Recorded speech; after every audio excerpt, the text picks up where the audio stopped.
जगदानंद सिंह अभी बिहार से लेकर दिल्ली तक की सियासत में हॉट केक बने हुए हैं। आरजेडी उनको लेकर जहां डिफेंसिव मोड में है, तो वहीं बीजेपी हमलावर बनी हुई है और जेडीयू इसे आरजेडी का अंदरूनी मामला बताकर किनारे से निकल जा रहा है। लेकिन सवाल हर ओर यही कौंध रहा है कि जगदानंद सिंह आखिर कहां रह गए। दरअसल वे न तो पटना में हैं और न ही दिल्ली में आयोजित आरजेडी की बैठक में शामिल हुए। ऐसे में बड़ा सवाल कि आखिर जगदानंद सिंह कहां आराम फरमाने लगे। चर्चा इसलिए भी तेज है कि हाल ही में नीतीश कैबिनेट से इस्तीफा देने वाले सुधाकर सिंह भी आरजेडी की बैठक में शामिल हो गए, लेकिन वे भी अपने पिता जगदानंद सिंह के बारे में कुछ भी बोलने से परहेज करते दिखे। यदि सुधाकर सिंह इतने पर रह जाते तो बात समझ में आती, लेकिन वे एक कदम आगे जाकर बोले कि उनके पिता के बारे में पार्टी के वरीय नेता ही बता सकते हैं। इस संबंध में पार्टी प्रवक्ता ही कुछ कह सकते हैं। दरअसल आरजेडी में ये सारा सियासी बखेड़ा सुधाकर सिंह से ही जुड़ा हुआ है।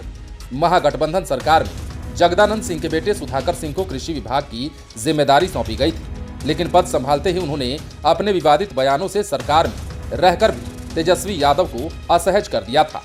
वे नीतीश कुमार पर लगातार हमले किए जा रहे थे। ये हमले कभी डायरेक्ट होते थे तो कभी बिना नाम लिए। इतना ही नहीं, मामला तब गर्मा गया जब उन्होंने अपने ही कृषि विभाग के कर्मचारियों और अधिकारियों को चोर और अपने आप को चोरों का सरदार बता दिया।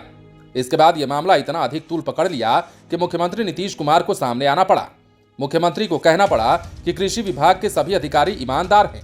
कहा जाता है कि इसे लेकर कैबिनेट मीटिंग में नीतीश कुमार और सुधाकर सिंह में बात भी हुई, लेकिन बात बनी नहीं। मामला धीरे धीरे आगे बढ़ता ही गया और बात आरजेडी और जेडीयू के एजेंडे तक जा पहुंची।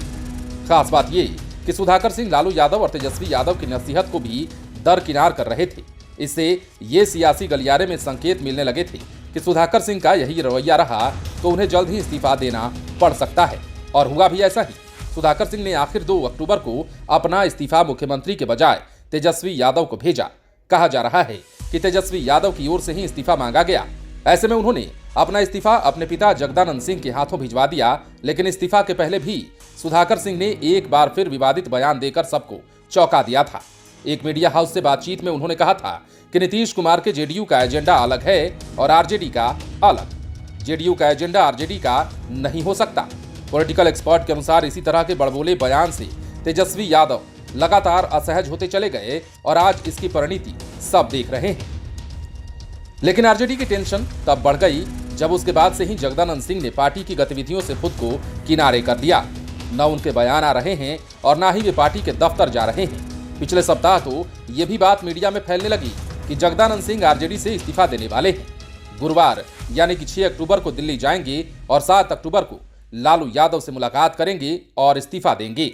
लेकिन अचानक शुक्रवार को पता चलता है कि वे दिल्ली के लिए पंडित दीनदयाल उपाध्याय जंक्शन तो गए, लेकिन ट्रेन में नहीं बैठे और वे वहां से अपने गांव चले जाते हैं। इसे लेकर जितने मुंह उतनी बातें होने लगी। कोई कह रहा था कि ट्रेन छूट गई तो कोई कह रहा था कि उन्होंने ट्रेन को जानबूझकर छोड़ दिया।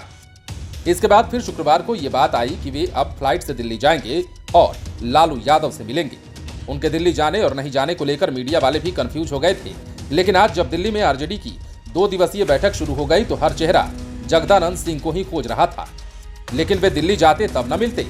पता चला कि जगदानंद सिंह फ्लाइट से भी दिल्ली नहीं गए हैं। हालांकि इसे लेकर भी मतभेद है।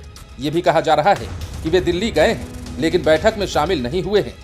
तो यहां भी वही हाल है, यानी जितनी मुंह उतनी बातें। लेकिन मीडिया वालों को तब आश्चर्य हुआ जब सुधाकर सिंह बैठक में शामिल होने के लिए दिल्ली पहुंच गए। फिर क्या, मीडिया वालों ने सुधाकर सिंह को घेर लिया और जगदा बाबू को लेकर तरह तरह के सवाल पूछे जाने लगे। तो उन्होंने खुद को किनारा करते हुए कहा कि उनके बारे में पार्टी के प्रवक्ता या वरीय नेता ही बता सकते हैं।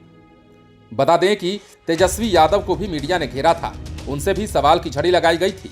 तब तेजस्वी ने कहा था कि जगदा बाबू से किसी तरह की नाराजगी नहीं है।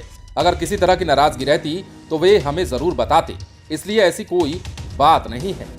दूसरी ओर पॉलिटिकल एक्सपर्ट की माने तो भले ही हर नेता अपनी अपनी सफाई दे, लेकिन अंदर खाने कुछ ना कुछ बात जरूर है और असली मुद्दे पर कोई कुछ नहीं बोल रहा है अथवा बोलने से बच रहा है।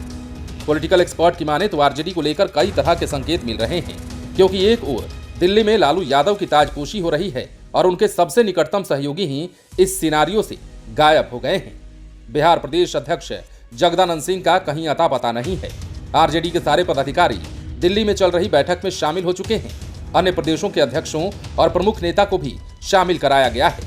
यहां तक कि जगदानंद सिंह के बेटे सुधाकर सिंह भी बैठक में शामिल हो गए हैं। लेकिन 4 दशक से भी ज्यादा समय से लालू यादव के साथ समाजवादी राजनीति करते आ रहे जगदानंद सिंह दिल्ली से दूर हैं, पटना में भी नहीं हैं। कहा जा रहा है कि सासाराम स्थित अपने गांव में डेरा जमा रखा है। बताया जाता है कि अपने पद से त्यागपत्र का प्रस्ताव वो पहले ही कर चुके हैं। हालांकि उन्हें रास्ते पर लाने की पहल जरूर की जा रही है। ऐसे में पार्टी के नेता कार्यकर्ता एक दूसरे से पूछ रहे हैं कि क्या जगदानंद सिंह इतने नाराज हैं कि 4 दशकों के संबंध को तोड़कर लालू को भी छोड़ सकते हैं। 1973 में लालू यादव जब समाजवादी युवा जन सभा के प्रत्याशी के रूप में पटना विश्वविद्यालय के छात्र संघ अध्यक्ष बने थे, तो जगदानंद सिंह बनारस हिंदू विश्वविद्यालय में इसी बैनर के साथ राजनीति कर रहे थे। पहली बार 1985 में विधायक बने तो उन्हें लालू यादव का साथ मिला, तब से कभी अलग नहीं हुए। ऐसे में अब की बार सबकी निगाहें उनके अगले कदम पर हैं। दरअसल लालू यादव और जगदानंद सिंह की जोड़ी बिहार पॉलिटिक्स में लगभग एक साथ की है। जनता दल बनाना हो या फिर जनता दल टूटने के बाद राष्ट्रीय दल का निर्माण करना हो, जगदानंद सिंह लालू यादव के साथ बिल्कुल साय की तरह रहे हैं। जब भी पार्टी का बुरा दौर आया हो या फिर लालू यादव के जेल जाने के बाद पार्टी को मजबूत और एकजुट रखने की बात हो, तो जगदानंद सिंह मजबूती से खड़े रहे हैं। जब लालू यादव को चारा घोटाले के सभी मामलों में जमानत मिल गई और इसके बाद जब वे दिल्ली से बिहार के लोगों से ऑनलाइन जुड़ रहे थे, तब उन्होंने जगदा बाबू को काफी संजीदगी से पुराने दिनों का साथी बताया था। यही कारण है कि कभी कभी कुछ कारणों से मन खटास होने के बाद भी वे लालू यादव की बात को बिल्कुल नहीं टालते हैं। वे हर परिस्थिति में उनके साथ खड़े रहते हैं। जिस तरह से सीबीआई ने लालू यादव के हनुमान कहे जाने वाले भोला यादव को गिरफ्तार किया है, ऐसी स्थिति में जगदानंद सिंह की जिम्मेदारी और भी बढ़ गई है। इसलिए लालू यादव ने जगदानंद सिंह को ही पार्टी की कमान फिर से सौंपने का फैसला किया। बता दें कि लालू यादव उन्हें जगदा भाई कहकर ही संबोधित करते हैं। हालांकि प्रदेश अध्यक्ष के रूप में अब्दुल बारी सिद्दीकी, उदय नारायण चौधरी जैसे कई नामों की चर्चा थी, लेकिन लालू यादव को जगदा भाई ही पसंद आए। खास बात ये कि तेजस्वी यादव की भी ये पहली पसंद है, तभी तो लालू यादव इन्हें अपनी फैमिली के लिए पीपल कहते हैं, जो आंधी पानी में भी सदा खड़ा रहता है। ऐसे में अब सवाल उठने लगे हैं कि क्या इस बार ये पीपल ढह जाएगा। इस बात पर फिलहाल कोई भी अपना मुंह खोलने को तैयार नहीं है। वहीं पिछले दिनों बीजेपी के कद्दावर नेता सुशील मोदी ने कहा था कि सुधाकर सिंह के बाद अब जगदानंद सिंह का विकेट गिरने वाला है। ऐसे में देखना दिलचस्प होगा कि सच में क्या जगदानंद सिंह कोई बड़ा कदम उठाने वाले हैं या फिर लालू परिवार उन्हें मनाने में एक बार फिर से सफल हो जाता है, या फिर सुशील कुमार मोदी का कहना सही साबित होता है। क्या होता है बिहार की सियासत में, देखने के लिए बने रहें लाइव सिटीज के साथ। पटना से राजेश ठाकुर की रिपोर्ट। यदि अब तक आपने हमारे YouTube चैनल को सब्सक्राइब नहीं किया है तो सब्सक्राइब कर लीजिए, ताकि हम आपको खबरों से अपडेट रख सकें। यदि आप इस वीडियो को फेसबुक के माध्यम से देख रहे हैं तो हमारे पेज को लाइक करें। इसके अलावा आप हमें ट्विटर पर भी फॉलो कर सकते हैं।